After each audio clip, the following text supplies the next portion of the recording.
Yeah, welcome everyone. So good to have you with us today. We are really excited to share what we've learned on our project and also to get some feedback. Particularly good to see some of our friends with us in the room. So thank you for joining, and also to meet people we haven't met before. If you would like, you could just introduce yourself quickly in the chat so we get a sense of who's with us in the room. My name is Kara Irwin. I'm a senior researcher at the Urban Futures Centre at the Durban University of Technology. And today with Paul and the rest of my team, we're going to be walking through our municipal savings model, cost-benefit analysis of moving organic waste into compost. Just so you know, it is being recorded and we hope you're fine with that, but that's just for purposes for learning and sharing after the event as well. If you have any problems, please do reach out to Tamlin. You'll see her, you can give a wave, Tam, on the screen. She can help with any technical issues. All right, just so you know, there is a question and answer period at the end, so don't worry, there'll be lots of times for discussion. But if you would like to ask any questions as we go, and we can answer those as best we can, there is a Q&A facility too on the webinar. All right, I think then I'll get started.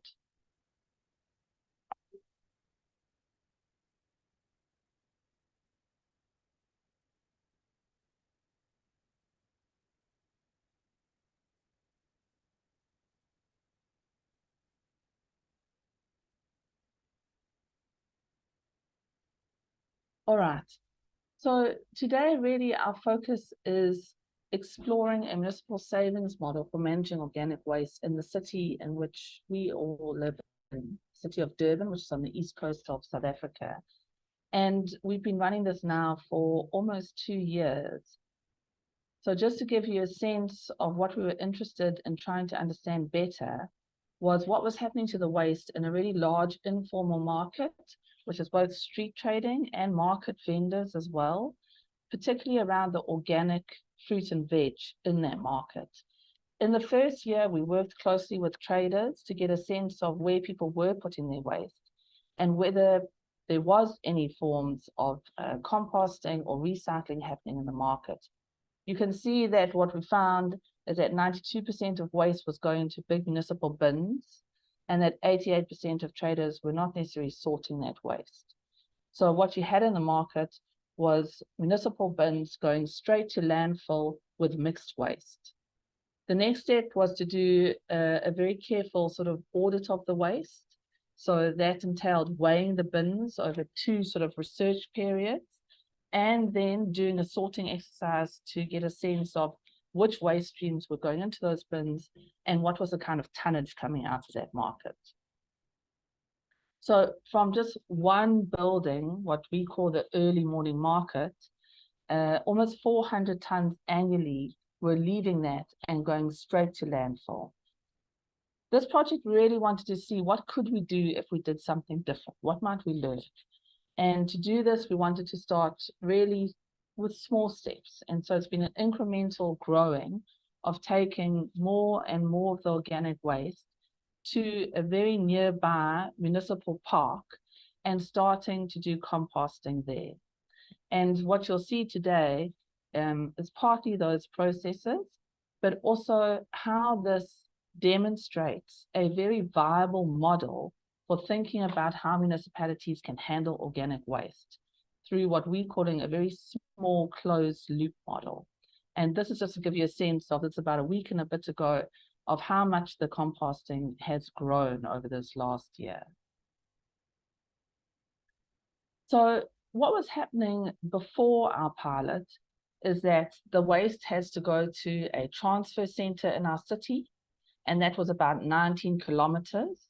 And once there, it was getting compressed with other mixed waste and sent into machines that handle compressed waste, 66 kilometers out to a landfill, one of the few Buffelsdrive that is still open in our city.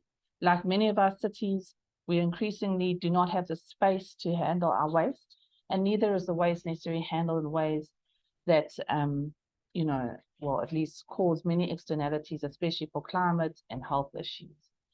So when we started to plot what was happening, you could get a sense of some of the costs that were being incurred actually by the municipality itself, handling municipal organic waste in this way.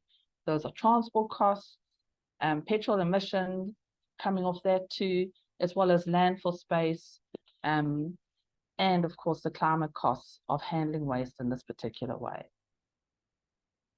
So over the last year and a bit, we really have been tracking and trying to research what does it look like if you create a small closed loop within a 2K radius, where you have a consistent feedstock of organic waste, including green and brown waste for your carbon as well, where you have access to space and water in which you might compost that waste, and where you can actually strengthen and build institutional partnerships, even if that is between two municipal departments themselves. What's exciting for us about this project is the possibilities of also doing co-benefits back for the traders who are at the moment working in infrastructure which is quite degraded. So if there are savings to be made and we are able to also put that back into a more decent work agenda for traders, that too has a positive impact, not just on their right to work, but on things, for example, like fixing the fans so that fruit and veg do not go off as quickly or rot as quickly in our summers. All right, I won't spend too much time on this because I know there are people in the room who are by far more, have more expertise than some of us do in this, but quickly, as a hierarchy to reduce food waste and grow community, we are sitting somewhere around the small scale decentralized model. And what we're going to put forward today is we think this is actually a very viable way in which municipalities can start to restructure and reimagine how to deal with organic waste, even in large cities. Why this makes sense now, and I think these arguments are becoming clearer and clearer, and certainly the science is very clear on this, is that we really have to start reducing our reliance on landfill and the associated costs and negative impacts. The soil and water contamination, greenhouse gases, particularly methane coming off of landfills, as well as air pollution, etc. You know, these are reasons why we should do it, and to some extent, cities really are being pushed to do this since we don't have more landfill space. It's good because we're also supporting a transition to a circular economy, and the only way to start doing this is by piloting and doing experiments so that we can start to see how to restructure our economy away from a linear economic model. The benefits of organic waste diversion, of course, are many. So besides reducing all the reliance on landfills, transportation, etc., we do have possibilities of additional revenue streams around this, including jobs. And for those of you who are interested, Gaia has done a fantastic report, definitely worth reading, looking at particularly how the reduction of waste and recycling can assist us trying to meet the goals to reduce methane, in particular, very fast-acting greenhouse gas. But there are other benefits, and I think things that are important to note about composting at municipal scale, and that is in some ways it's a relatively simple operational process that can be done without necessarily having large machines or big technology. Now, obviously here we're speaking about scale, and we can come back to that idea of what decentralized models look like versus large centralized models to address organic waste. And then lastly, increasingly, it's important to also notice that composting has got co-benefits around soil security.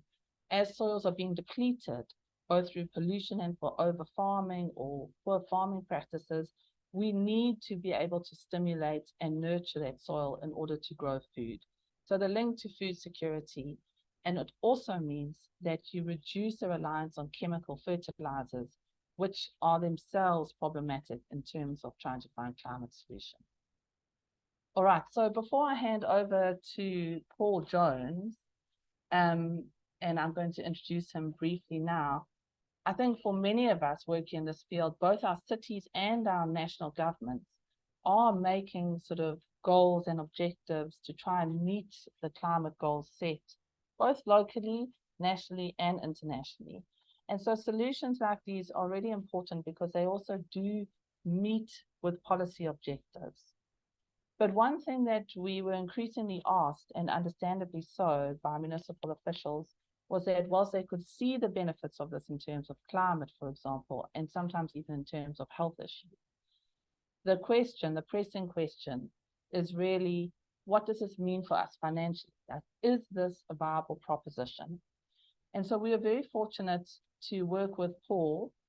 Paul is the director of LUMEC, and he is an economic development consultant, really exploring evidence-based decision-making around the green and circular economy. And with him and taking, I think for us, it's been a really important learning curve, is thinking carefully through the economic arguments around this too. So I'm going to hand over to Paul now. And Paul, you just tell me when to keep changing the slides to go through the cost-benefit analysis. Thanks so much, Kira. Welcome, everyone. Okay, so I'm going to take you through the cost-benefit analysis model that we undertook as part of the study. I think it's just important to understand, firstly, before jumping into the approach and the findings, is what is the reason that we chose a cost-benefit analysis, and what is this methodology about? And I think it's just important to understand that cost-benefit analysis is actually an economic assessment tool that came out of welfare economics. So the welfare economics theory, which is really all about what is the most efficient allocation that we can make with society's resources. So I think within the context of waste management, it's a very important type of tool, and specifically within public investment decision-making in the waste management space. A benefit of cost-benefit analysis is that it considers both the costs and benefits of alternatives. And really what we're trying to look at as a result of the model is which alternative has the greatest benefit or net benefit to society. So we have limited resources. We have a few alternatives. Which alternative is going to give the best results to society? Other economic models, they generally only kind of measure the direct monetary type of costs. So they don't include external costs or negative externalities. And as you understand in waste management, there are a lot of negative externalities. There's pollution, there's other nuisances that come along with landfilling, for example. And there are a range of kind of negative impacts that landfilling, for example, has. And these are often not included in the model. So within a cost-benefit analysis model, the external costs can be internalized or monetized. So we can start to account for the negative environmental impacts of, for example, traditional waste management activities. And these can be included with those direct financial costs. This little box at the bottom I pulled from some research, which quite nicely tied together cost-benefit analysis from a theoretical point into waste management. I think what's important there to note is that, only when the negative externalities are included can we really say that we've done a complete or a welfare economic assessment. So considering all the needs of everyone in society, where we can then compare waste management activities to other activities in society. So currently just comparing landfilling as an activity versus another activity in society is not really fair, because those negative costs are not really built in. And what was quite interesting, some research that I found, was that if you could include some of the non-monetary costs of landfilling, for example, so environmental damage, impact on human health, etc., the cost of landfilling can actually increase between 50 and 100%. And so I think contextually, it's just important to understand that, landfilling has been this dominant waste management technology for many, many, many, many years. And we continue to use it due to a number of reasons. And there are various reasons that are kind of blocking alternative technologies. But that if we can really compare alternative technologies to landfilling by understanding some of the negative impacts of landfilling and what those are as benefits when you look at an alternative, that they really, it starts to become a little bit more competitive. You can jump to the next, thanks.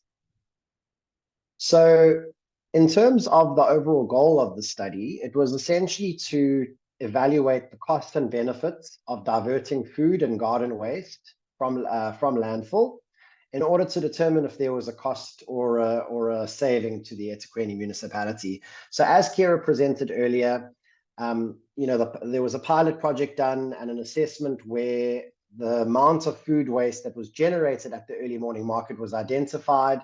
There was then a pilot project identified to divert this and create compost. And so this study is really based on, okay, we have this understanding of what's being sent to landfill and what could be diverted. And that's really the basis of the entire study and the approach. So the first steps were obviously gathering all the information that existed from the baseline study and from the pilot projects, as well as to understand what were the outputs that were being produced. So how much compost was actually being produced as an output. We then created a full list of indicators, output indicators. So these are the things that we actually want to use to measure the costs and the benefits. And I'll show you a little bit more about that now. And based on each one of those, we said, okay, what are the inputs or the information that we require to work out each output? And then we identified the gaps based on the existing information we had. And where we didn't have information from the pilot study and the baseline study, we went and did engagement with stakeholders, such as Durban Solid Waste, to try and firstly refine some of our assumptions and gather additional information that was missing, but also confirm existing data that had been provided to us or that we were able to access via other research. We then did further desktop research to identify the operational and capital costs that were associated with actually producing the composting compost. And then the next step was to monetize all of the input costs and benefits across the 10-year project timeframe. So that included identifying monetary values for all of the costs, including the negative external costs, and then calculating all of that to determine the net present value. So essentially, cost-benefit analysis results in an NPV or net present value, and that is over the course of the 10 years, what is the present value of all that future money? So it's essentially a way of working out what is the value now of all of the future costs and all of the future benefits. The final step is going to be a sensitivity analysis. And so I've started work on this, but we've only just refined the model recently. And it is going to be done and built into the report, which will be produced, I think, within the next month or so. And made available to publicly. So in that, there's going to be a sensitivity analysis, and that's the final important step of a cost-benefit analysis in order to test a number of variables to make sure that your outcomes are robust. Just to kind of give clarity around our definitions, when we talk about food waste, we're referring specifically to fruit and vegetable waste that was generated at the market. And composting, we're talking about open windrow composting. So the aerobic method of creating windrows and turning those regularly to aerate the organic matter. It does speed up the composting process or decomposition process. Some of the assumptions, I think just generally, the main assumption and what's important to understand is that this entire model was developed looking at the eTafuleni municipality as essentially the staging area. So within the municipality, we're considering all the flows from a cost and benefit perspective within the municipal boundary, and we're not comparing it basically from department to department. We're looking at it as a municipal system. We're also assuming that all of the waste from the food for the early morning market will be diverted, and that there will really be no change in growth over the next few years because we don't have that kind of data. And we're assuming that, the size of the market remains the same. So the amounts of food waste coming in remains the same. We're also only looking at the kind of direct costs related to the composting production because certain costs can be kind of leveraged from existing municipal budgets, given that it is a municipal project. So there might be some marketing done, some communications, etc., that can happen within existing budgets, and that there is sufficient land available to do this, and that there would be no rental paid on this since it's a municipal project. So I think finally it's important to just note that we used a real cost benefit analysis model. And essentially, a real model means that we haven't inflated any of the costs or any of the benefits. We've used constant prices, and that allows us to kind of get away with any inconsistencies that we might have when trying to project future costs or future benefits. So you stick with a 2023 price. Yeah, ultimately that's it. Okay, so as I mentioned, in doing a cost benefit analysis, you need to identify your alternatives. And essentially, in this case, there's the status quo, which is that we are sending 400 tons of food waste plus garden waste, brown and green garden waste, to the municipal landfill. As Kira showed, there's something like a 66-kilometer round trip currently, all the way from early morning market and parks to the landfill. So we are sending all of this organic waste long distances at high cost to the municipality. And so that's really the status quo. The alternative is we're diverting that into the production of compost. Basically, what you'll see is that the costs that are identified in the status quo essentially become benefits of the diversion, because it's the flip side of the coin. So I'll just briefly go through these. I think there are two costs that relate to the waste that's being produced. The early morning market and the botanic gardens both send their waste to the landfill, and they pay the municipal Durban solid waste department to take that waste away. So there's a cost associated with that service. There's also then the cost that Durban solid waste has to internalize, which is the landfill cost and the airspace costs. So those are the costs associated with actually the physical transportation and labor and all of the other infrastructural costs related to landfilling, plus the airspace costs, which relate to the lifespan of the landfill itself. And as Kira mentioned, two of the bigger landfills have closed down recently, and we actually only have very limited landfills in the eTafuleni municipality at the moment. And that's only going to get worse and worse as time goes on. The final costs are that there are there's CO2 equivalent costs related to landfilling, as we all know, and there's other external costs of landfilling activities. So that's the costs such as the cost of pollution and soil, so general pollution, soil pollution, the transportation activities, and other nuisances. So you'll see that those become benefits when doing away with landfilling and moving into the alternative option, which is diversion, as well as two other benefits, which is the actual saving to the gardens on having to buy compost, because they currently buy compost. So they'll save on buying compost, and we'll be able to sell excess compost that is produced, because not all of it is used. And then I think importantly to note is the costs that are relevant in the alternative situation. The main cost is actually the cost of producing the compost, because that's a full-scale composting operation.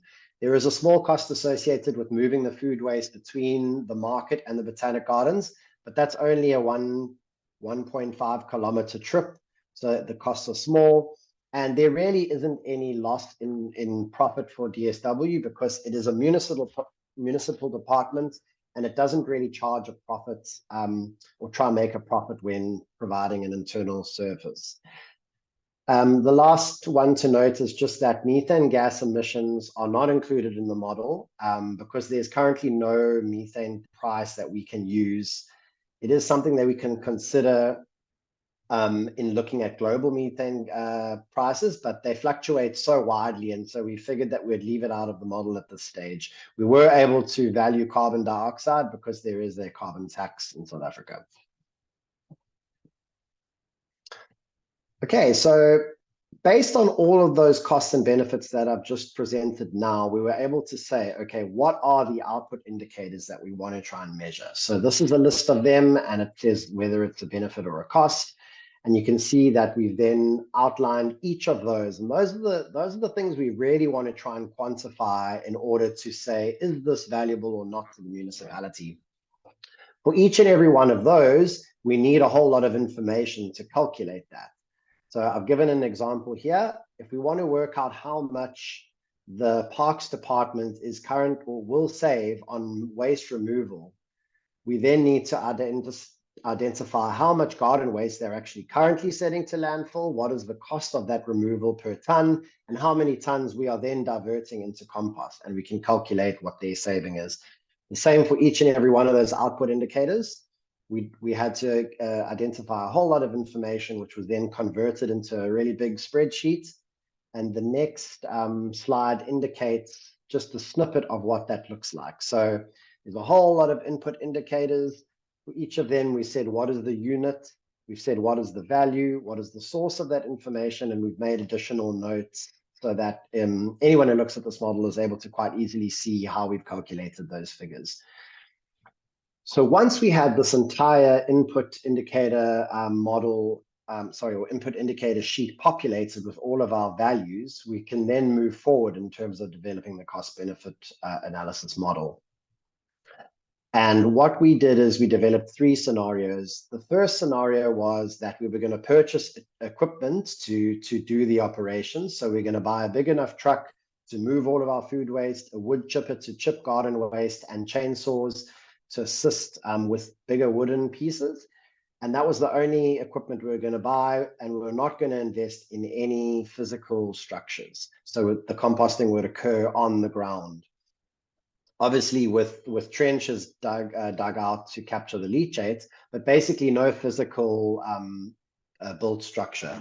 Scenario 2 and scenario 3 are essentially the same, except that scenario 2 includes a concrete structure with a painted steel frame and a roof. So a large steel, essentially a large roofing structure with steel frames that would cover the composting facility. And scenario 3 is the same, except with galvanized steel. So it would require a little bit less maintenance and last a longer time, but obviously comes with a higher cost. So those were the 3 scenarios. Using that information that was gathered, plugging it into our model, we were able to then determine, okay, what were the total benefits and what were the total costs for each of the scenarios. Obviously, the benefits for each scenario is the same, and you can see that dotted black line that runs through the middle is the benefits for each of the scenarios. It stays the same because we're using a real model, so we're not adding inflation. And as I said, we're assuming that 400 tons of food waste comes in, compost is produced, and that remains the same over the period. You can then see that for scenario 1, the orange line, because there isn't any big investment required into a physical structure, from the start, from the base year, there's already quite a significant saving to the municipality across the period. In scenario 2, where we were investing in a physical structure, you can see that at first there's a bit of a net cost, but as we kind of progress, we start to make a net saving. And the same goes for scenario 3, the yellow line, except that there's more of a cost because we're investing in a slightly more higher spec building facility. And so that's essentially the result of just the costs and benefits over the 10-year period. The next slide indicates just the net saving. So it's kind of the inverse of what I just showed you. And what you can see is from the first year in scenario 1, there's already a saving to the municipality of R1 million. And that R1 million carries on every year and kind of increases slightly over the time period. But it really shows that, you know, kind of over the period of the project, there's like quite a big saving of over R10 million to the municipality by just diverting the waste into a composting facility. When looking at scenario 2 and 3, again, I've mentioned because of the initial investment costs, there's a negative, there's essentially a net loss for the city in the first 2 years, but already after the 3rd year, there's a net saving. And I think over the period of the project, that far outweighs those initial costs that are invested. Okay, so the final step of the model is to actually take all of those benefits and all of those costs. And as I mentioned earlier, what a cost benefit analysis model does is it tries to say, if these are all the expenses and these are all the costs and these are all the benefits over 10 years, let's try and discount them so that we know what that is in value today, in today's prices. So essentially what we do is we apply a discount rate.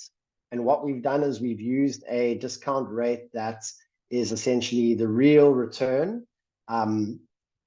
It's essentially like the real return on a social investment in South Africa. And that rate then allows us to discount the total value of the benefits and the total value of the costs and bring it back to today's prices. And so based on that, you can see that there is the top line is the benefits, then there's the costs, and then the line below that is the net present value.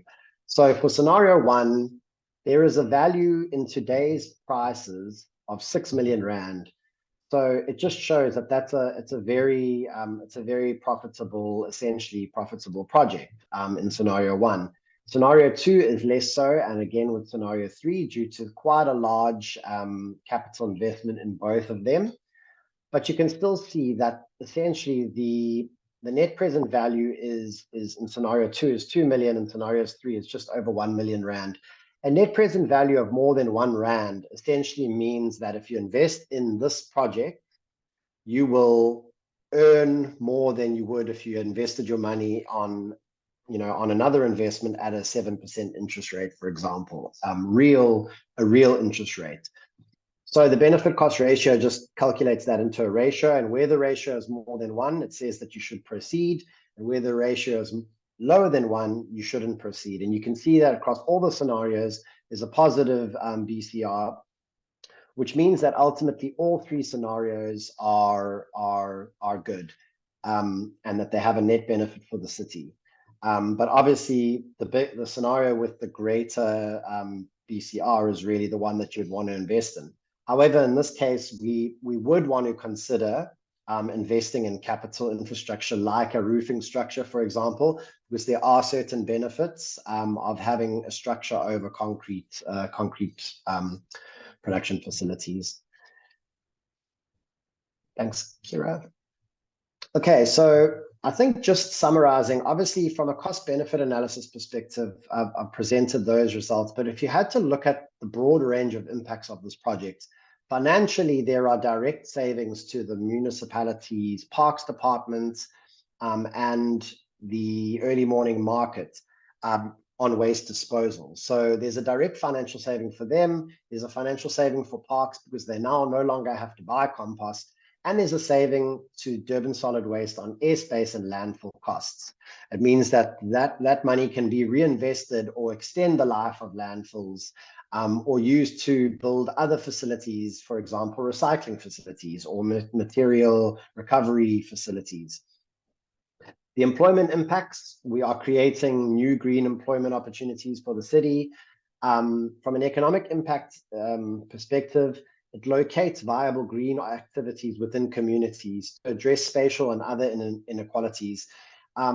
As you may be aware, South Africa we're a very unequal society due to the spatial inequality, largely from apartheid planning, which kind of places people very far away from the means of production. And I think any economic or any activity that can be localized, that can create, firstly, circular opportunities within a close radius, are really going to have impacts, not only financial, etc., but they're going to help address those spatial inequality issues that we really do struggle with as a country.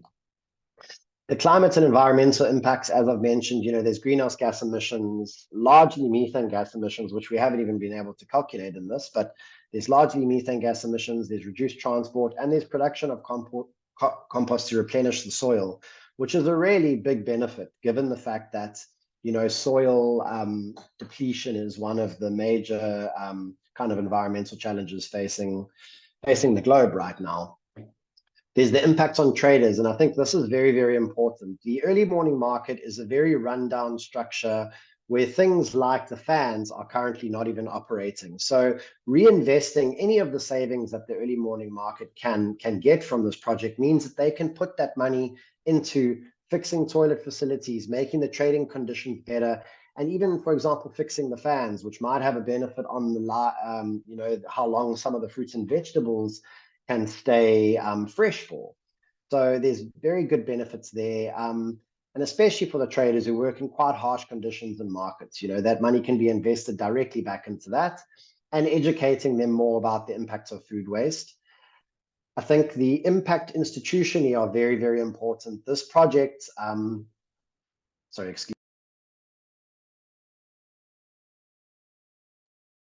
this project is being done, spearheaded through the UFC, but is being done with partners across different departments within the municipality. And you may know that the eTafuleni municipality, like a lot of municipalities in South Africa, really do struggle with working together and often work in silos. And I think transversal management and creating partnerships where projects are implemented across different units for the greater good of the people is really important. And this would be a successful or a success story when it comes to transversal partnerships, and as well as creation of strong circular economy models that can be replicated within the municipality. So right now, we're just sending all our waste to landfill, and there is very little happening to keep that waste within the economy, create new value, create new products. And I think this is a really good opportunity for us to consider replication to all the other food markets and other areas of the city.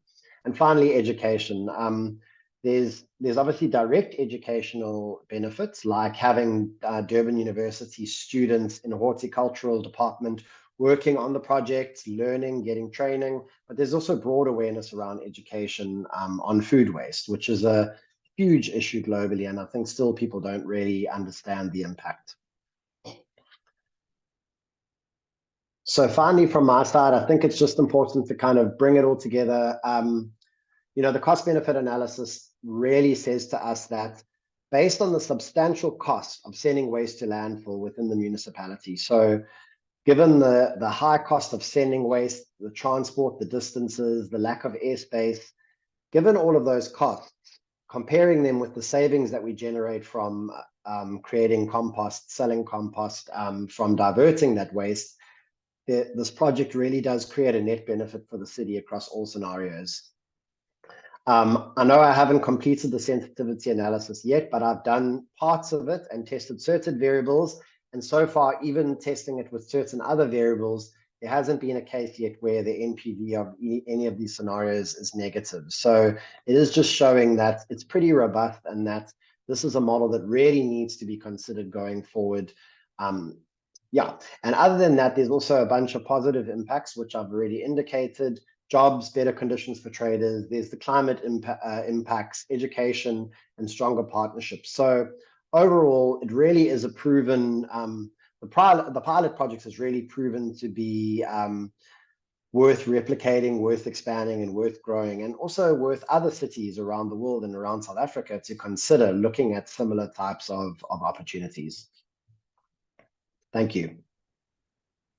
Thanks so much, Paul. You're really appreciated. And I think it's important to go into that detail, even though it's been about 20 years since I had to do economic thinking. It helps a lot, actually, to make another argument, which is that, in fact, financially, this is viable for us to do.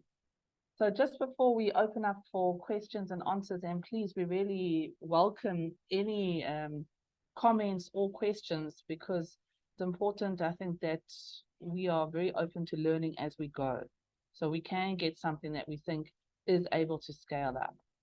So the thing that's sort of happened almost spontaneously, which is exciting, is that the composting site has really become a kind of focus point for people in the city who are interested in composting and interested actually in finding different structures for how we deal with waste and different systems and processes. And as we said, really, I think what's becoming clearer is that, particularly for organic waste, having this decentralized, almost a neighborhood model, has got a lot of co-benefits and should be taken quite seriously as a municipal model going forward, especially since it does actually provide them savings.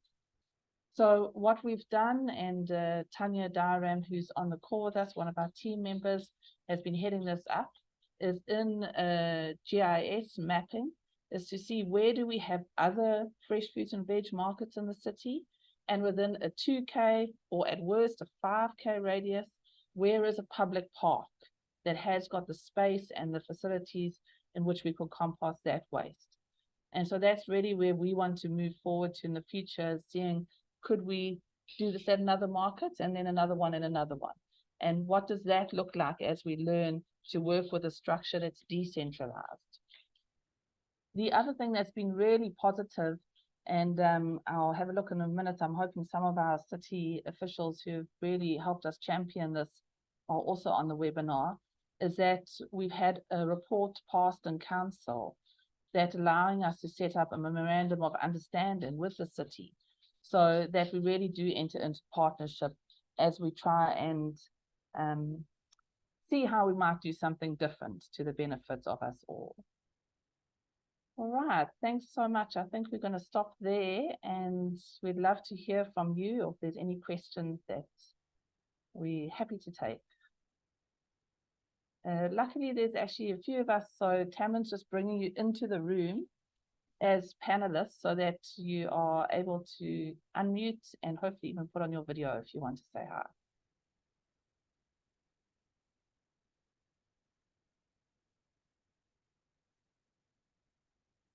And also so nice to see some of our friends here. Thank you, Shibu and Anna and Victor. So good to have you in the room.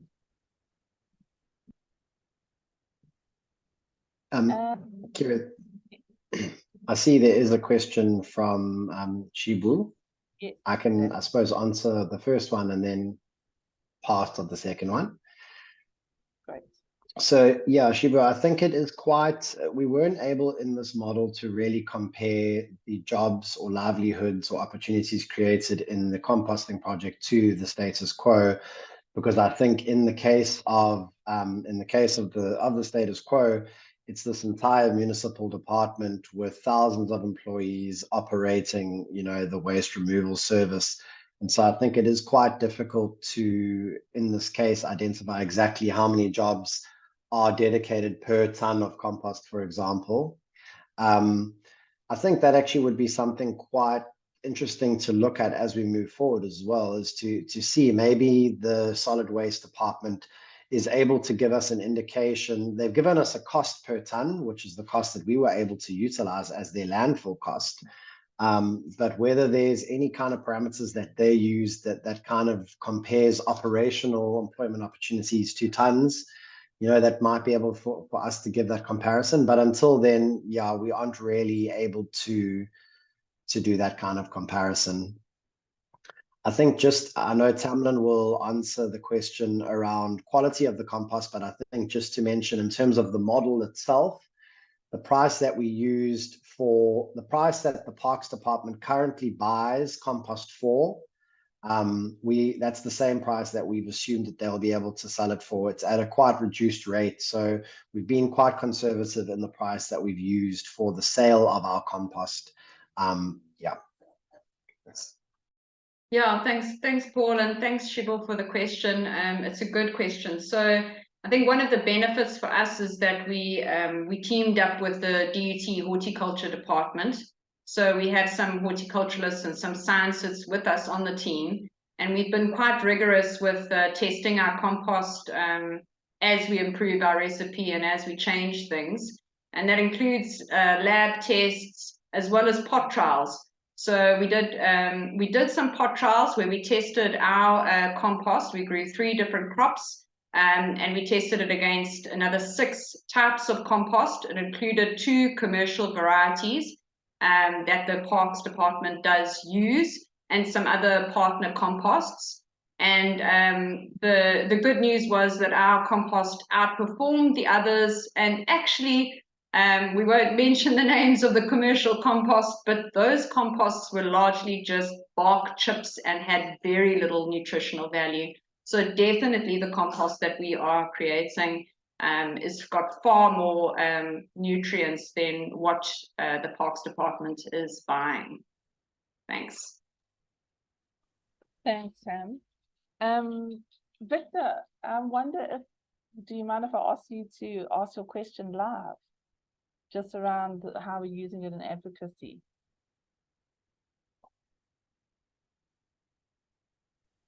Yeah, that's possible. You can hear me? Yeah, we can. Okay. My question is that first, congratulations, it was incredible. We hope to do something similar here in Brazil too, with this new level of detail. And my question is, sometimes we discuss this in advocacy with mayors, secretaries, and everything, this benefits, and sometimes this benefits, it's outside their roles. Like, okay, this is like economic benefit to the society, to health, but I manage waste. My budget, it will not like impact my budget. Sometimes it will even increase the budget of waste management, though it reduces costs in sanitation, health, agriculture, and that stuff. How did you see this discussion with the waste department, Celine, about this benefits? Do you have like not necessarily proposals, but thoughts about how to remodel this so this could work economically? And about the compost, something similar what Shibu asked, but in the sense of market, like is it like established market in near Durban to use compost, to buy compost, or is it a growing market yet that you will probably face some barriers to acceptance of the farmers to buy it in large scale? How do you see this points? Yeah, thanks, Victor. I'm going to try and answer that, but then Paul and Tam, feel free to jump in. So I think what happened, and you know, Victor, we've learned a lot from you and Polis as well on this, is that when we first started to engage with our municipality, and perhaps this also answers a bit to Rong's question in the chat.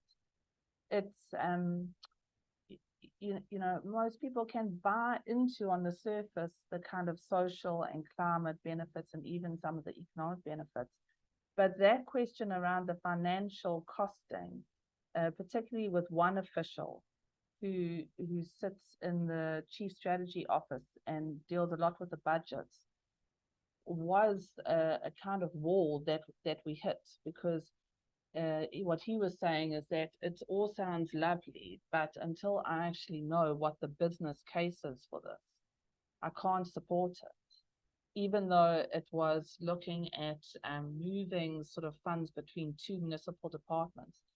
And so really that's where the cost benefit analysis comes in, because what it shows is the financial case. And you can see that in terms of some of the climate arguments, we can't even cost in some of those externalities because we don't have figures for things like methane. So even without doing that, I think that this was very important in a way to convince at least one or two of the officials who then, you know, to some extent didn't even ask many questions of it, but then said, look, what you've given us is a solid model based on research, and we can use this to get support by the council to start a memorandum of understanding. So it was important for the advocacy, actually. It almost opened up a gate for us, opened a door that had been quite hard to walk through. So I don't know if I'm answering that, Victor. Yes, that's perfect. Thank you. Maybe just to add on that. Sorry. Oh, no, go for it, Paul. Yeah, I think maybe just to add, yeah, I mean, it's a very good question, because I think that is the challenge that most practitioners are facing, you know, when it comes to these kind of interventions where they've got to compete with traditional waste management, which is these massive budgets and these big, you know, they're their own beasts, and actually to try and rock the boats is, you know, you get pushed away, and it's not very easy. I mean, even within the municipality in Durban, there's a really small component that's relating to recycling. The rest of it is landfilling, and they're in the business of landfilling. And so really to try and change the perceptions within the municipality as a whole is quite difficult. And I mean, this project is just starting, and, you know, there's been a pilot that has been scaled up. And so this evidence that we have will be a way to try and start chipping away at that kind of mindset that's been there for so long. But it isn't going to be easy, and I don't think it ever is that easy. Obviously, as things change globally as well, and as there's more pressure on local municipalities to put in place, like eTafuleni now has a climate action plan, and they are starting to commit to certain targets and timelines. And as you start, as you start building with additional legislation and additional commitments, it also then starts to put pressure on officials that are decision-making officials to say, okay, listen, maybe we will give this a try. Maybe we'll invest in this pilot because it seems to have so many benefits compared to what we're currently doing. And so, yeah, I think, we can only really hope that this kind of work does start to, like, as I said, chip away. Yeah. And sorry, because now I'm sticking with this question, we will move to the others, I promise. But just to say that, yeah, I think these things are really a process, but what has happened seemed helpful is kind of systematically recording, researching, keeping data, and trying to show evidence base for this. Partly what Paul's saying is correct too, is that the department here called the Durban Solid Waste, the unit that is responsible for doing this, is in the business of landfilling. And so we did go and speak to them first, because we didn't want to get into a situation in which they see this as threatening in some way to their business model, even though ultimately we really need to move away from that kind of business model. So we did do those meetings, and initially, because for them we were dealing with such a low tonnage, I mean, they called 400 tons peanuts. They were like, oh, that's fine, go ahead, it means nothing to us. Of course, at some point, if we do this more systematically and really do start to do this as numerous closed loops around the city, they would have to become much more on board and start to rethink about what it means to work with waste in this way, rather in the large centralized way that they're doing now. So thanks, it's an excellent question. Tam, did you want to come in? And Sarah, I see your hand. I'll bring you in a second. Yeah, no, thanks. I just wanted to sort of respond to the other part of that question, and I think it's come up. There was another attendee who asked something similar about selling the compost and the market for compost. So although there is always the possibility for us to sell any surplus compost, we haven't looked into that just yet. At the moment, the goal is to produce enough compost for parks so that they don't have to buy compost, and to replicate this in other park spaces linked to other markets, so that we have this decentralized model where we can reach parks, depots, and places where they need compost in these small closed loops. So at the moment, although parks has a budget for compost, the city is in a financial crisis, so those budgets are some of the first to get cut. If you do have to buy compost, and I know Martin is our colleague from Parks who's just joined us now, he can correct me if I'm wrong.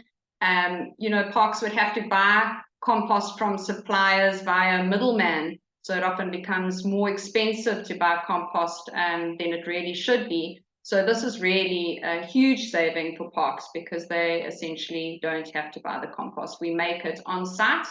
And it's ready to use. So that's the saving there. Thanks. Thanks very much. And we will try and catch up with all the questions that are coming through the chat and the Q&A.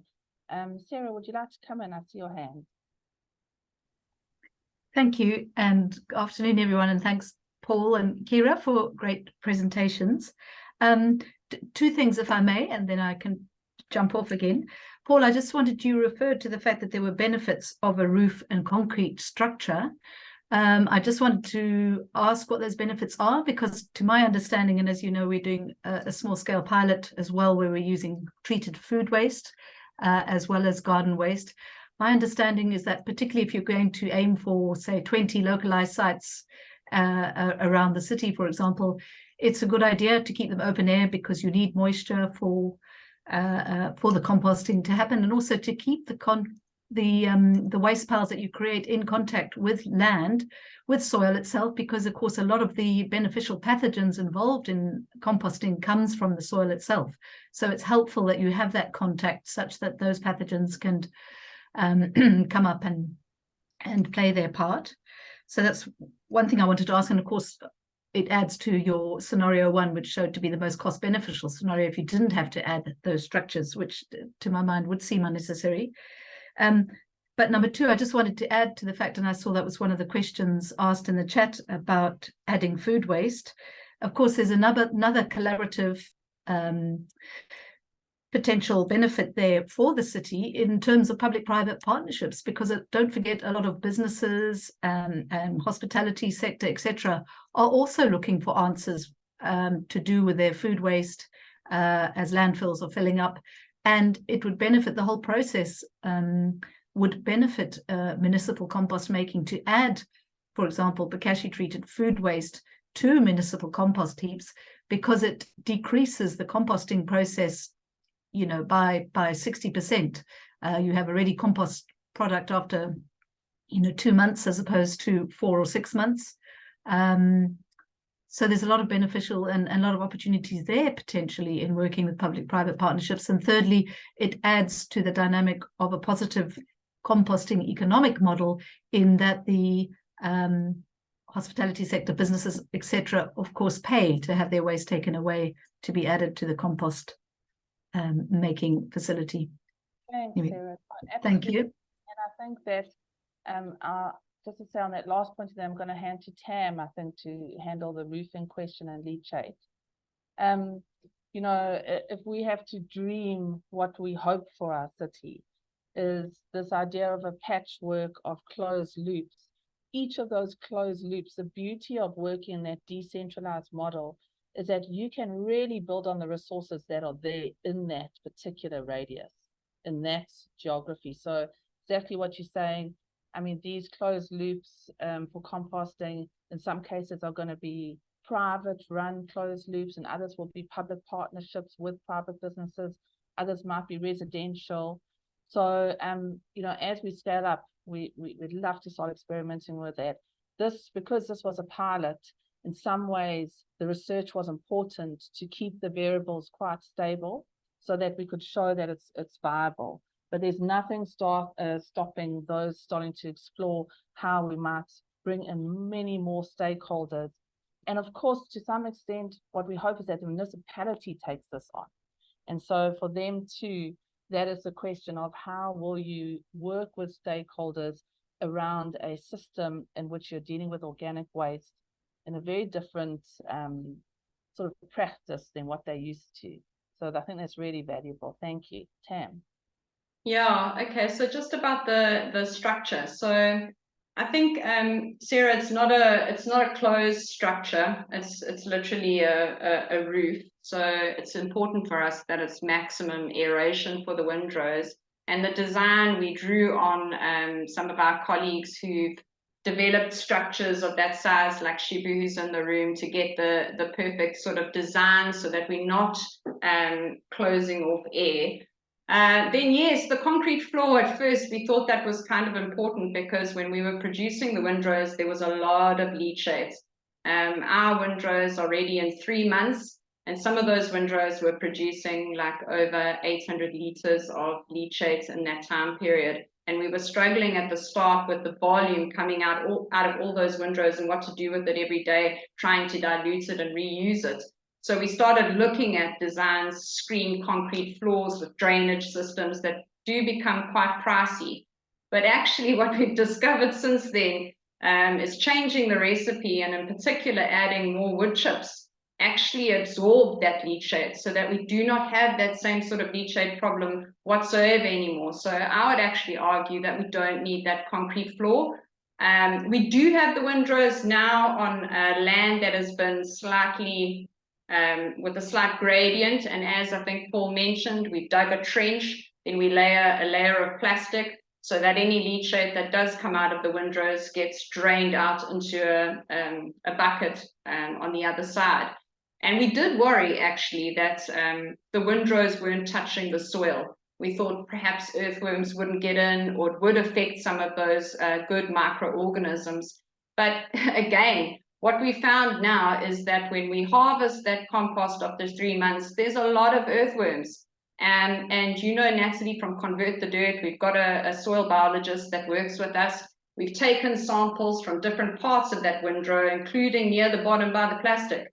And she's looked at those samples under the microscope and actually has been really impressed with how the diversity of the microorganisms that are in the compost. So yeah, we've tested some of those concerns and found that it's not as serious as we thought. We're getting good quality compost, even sitting on a piece of plastic.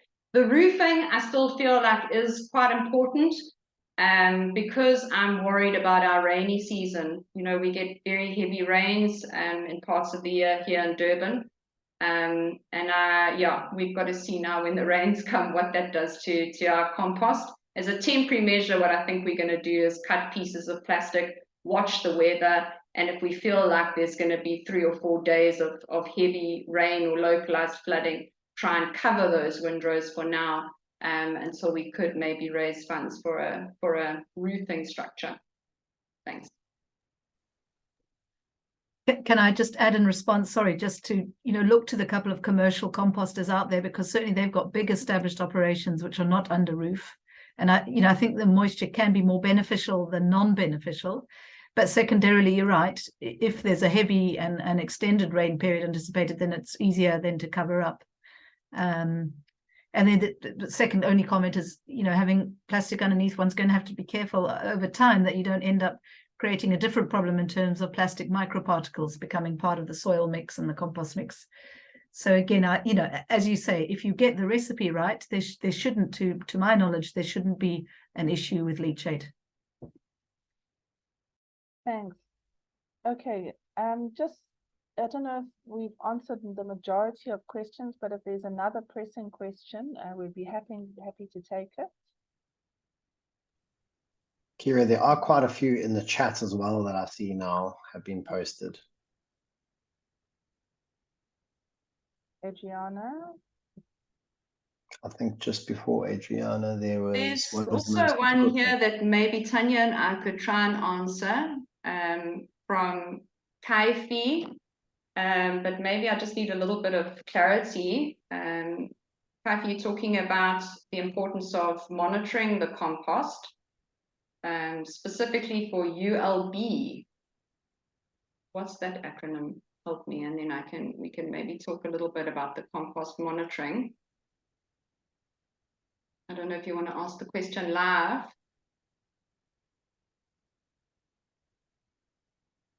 Sam, I think if that's, yeah. I'm not sure if the participant is still there.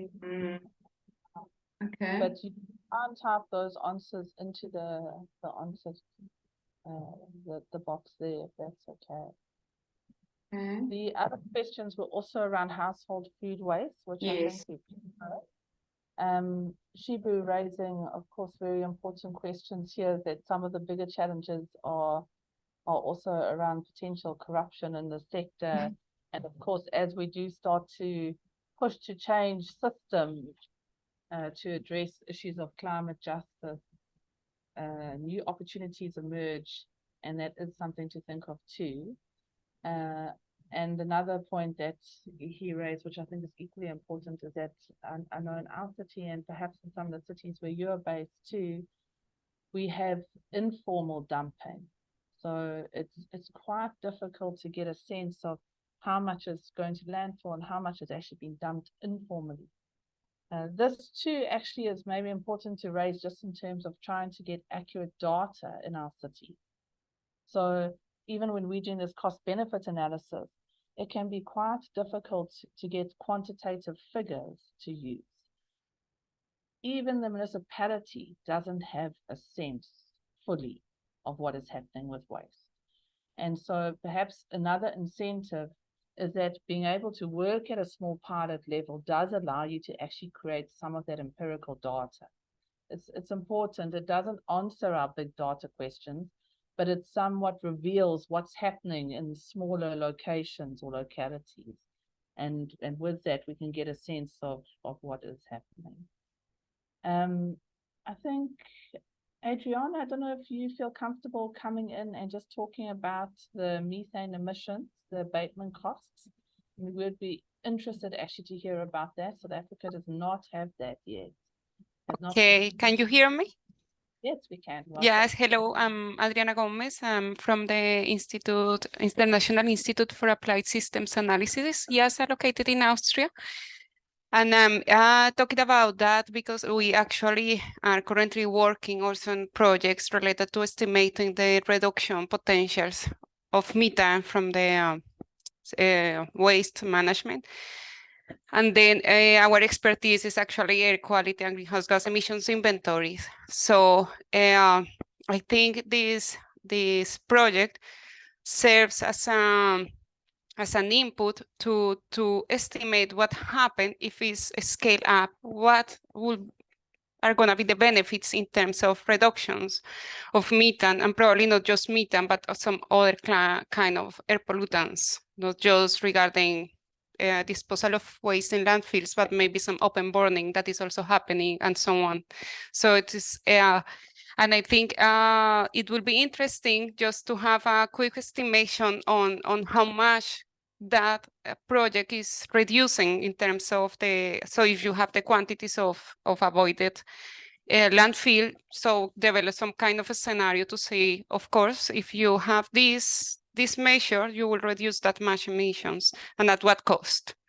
And I think the project is a really amazing project, and I think it will be benefit a lot from that. So what I can say is maybe I can give you my contact and we can try to talk about that and go a bit deeper into that. Oh, that would just be wonderful, Adriana. Thank you. We would love to take you up on that. Okay. We do have some of those figures. What we didn't have is sort of costing that for our country, and because the carbon tax here is so low, yeah, it's so negligible, you know, in some sense, which causes an issue trying to use it as an argument around financial costs. Yeah. But it is important, I think, that we also get a sense of that. So we'd love to yeah, I think it's also important because countries, as far as I understand, they have to submit new NDCs in 2025. And regarding also the global methane pledge, so you have to submit some kind to include now as well the waste sector into that. And then projects like that could inform and potential targets that can be developed and how much the mitigation potential comes from this sector in terms of the national emissions. So I think it will be also really interesting to do that. Oh, wonderful. I mean, are you happy for us to reach out to you on the email that you used to register? Yeah, it's perfect. That's my email from work. Okay, thank you very much, and congratulations for the project. Thank you. Thank you. Just to note the conversation around rainfall, Shibu has also added to that in the chat. I think it's important because I mean, scale here really is important. I think the first time I saw images that were on a scale that I hadn't seen before, Victor was showing us stuff that was happening in Sao Paulo and around. And actually, you can see with composting, scale does matter. So in a sense, you know, to craft something for a particular scale of tonnage is important. This is something else that we've had discussions about, is that when we scale up in our city, is thinking around, it does have potential for new jobs, but with that needs to come more skills and competency in composting. It's not something that's just sort of lying around ready to activate in our city, this particular scale that we're looking at. And so partly something else we'd like to think through is like, how do we capacitate ourselves more so that when we do start to move, we're building up a skills base of composters who can do this type of work and do it well. I don't know, I'm just asking my team if there's anything that I've missed in the chat that you think we still need to go through. There was one question somewhere here that asked what our biggest implementation challenge so far was. Yeah, And I was going to say that one too. yeah, I'd say probably from my side, and some other team members can also comment. What we've just started doing now in the markets is trying to get a separation at source pilot happening. And it's still early days, and I know this sort of behavior change takes time, but I think it's been an interesting challenge so far. So at the moment, although in the early morning markets, it's mostly organics that are going into the bins, but there is some other plastic and paper and other sort of waste streams that end up mixed up in those bins. So at the moment, we're trying to ask traders or encourage them to have 2 separate boxes at their stalls where they can already put the organic separate from other waste streams, and then with the help of the cleaners, move that into our bins that we take away, and that just reduces some of that plastic contamination. So we've got some creatives that are on the call now as well that are helping us do different activations in the market to try and do some advocacy, and we've got a couple of strategies, but yeah, that one is quite a tough one. So any advice on that would be most welcome. But that's really something that I think is quite important to this model. So as an interim measure, we've actually got some waste pickers that help us in the bin area, separating that plastic before, on collection day, before the truck comes, taking some of that plastic out. But ultimately, although that is a short little part-time job we've created there, that's not part of the long-term model. Separation at source is kind of crucial. So we're grappling to try and get that one right before we replicate across the city. Yeah, thanks, Sam. All right, I don't know if anyone has a last pressing question. Otherwise, just to say we really appreciate you making the time and getting feedback. It helps us think through things as well. And we are more than happy to share the slides from today, as well as the link to the video if you'd like. So if you're happy for us to send that via the email addresses that you put on the register, then we'll make sure that you get that the next day or 2 as well. Yes, Sarah, is that a further hand? No, sorry, that was a mishit of my button. Oh, no problem. Okay, that's fine. All right, I don't see any more questions. Just to thank you all again. We really appreciate it, and have a wonderful rest of the day. Take care. Bye. Thanks, everyone. Bye. Thank you.